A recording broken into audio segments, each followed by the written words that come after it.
3, 2, 1. Yeah, yo, it's your boy Fried Chicken, and this is episode 1 of Power Positions. Now, before I get into the gameplay and explaining what Power Positions is, I want to let you know, if you want to check the link down in the description, I started a new series that I introduced on the Gamer's Remorse channel, but I'm going to actually be putting on the Fried Chicken channel just because it's not serious, it's not tip related, and I kind of want to stick to tip related videos on this channel, but it's very funny. So if you go over there and check it out, just click on the link in the description and check that out.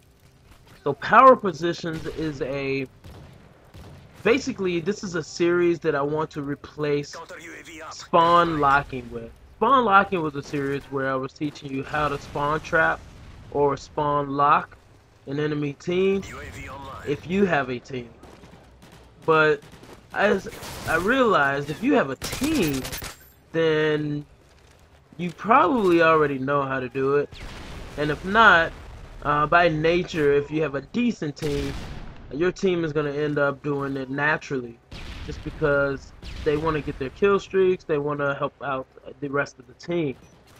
So I think what would be more interesting and more helpful is if I show you how to use certain power positions if you're not running with a full party, if you're running with like maybe 1 or 2 people, or maybe even solo, and show you these positions on the map, which it really doesn't matter if you have a team or not.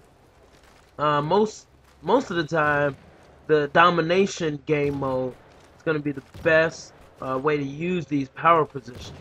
So that's what I'm going to show you here.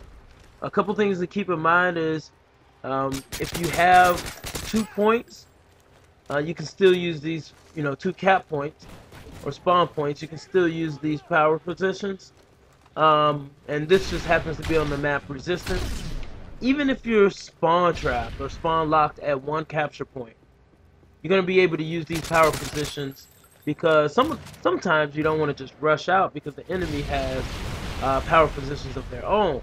But at some point the enemy may rush in. So this is the power position, or one of the main power positions on this map. And a lot of people call this umbrellas, upper umbrellas, or top patio. I like to actually call the other end of the map patio, but umbrellas is a really good name for this. So even if you're bottom umbrellas, it's good. And a couple of things that I look at, or a few things that I look at to determine what a power position is escape route. The number of ways that you can escape from. So with this area, I mean, I can jump down, I can run down the stairs, I can jump down on about 3 or 4 different directions. So the escape routes are plenty. I can go behind brush when I escape, I can go into the building, I can go into this courtyard, I can go underneath this bridge. So there's a bunch of escape routes that I can take. You also have to be aware of the spawn points for the other team. If you're aware of the spawn point, then those escape routes that you have are not necessarily two-way streets. And what I mean by that is, an escape route can potentially be a route that an enemy can come from. But if you know where the enemy is spawning, there is going to be a route that they're more likely to take, so you can not have to watch at all your corners 100% of the time, if you know where they're coming from. So by this enemy having A, they're going to spawn right at the back of A. They're going to come down these stairs. That's pretty much guaranteed what they're going to do every single time. They may spawn a little bit closer to T-shirt shop. That's basically on the street where A and B kind of intersects, if you draw a line from each one. So you know where they're spawned. So right here they're taking C, and the reason they're doing that is because we started to take A, or we got way too close to their only spawn point or their only capture point. And even with that, you can still determine where they're going to spawn. They're going to spawn either over by Umbrella Patio, which is at the end of the street, kind of in between where B and C is, or they're gonna spawn underneath this bridge where upper umbrellas is right here. And that gives you an idea. Now, another thing to keep in mind is they are also gonna spawn at A still, when we decide to back off. So, knowing where those 3 spawn points are, I don't have to watch like middle 2-story or anything like that.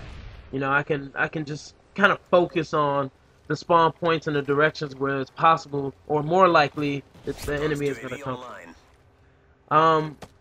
Another thing you want to keep into account when you're trying to determine what a power position is the cover that you have.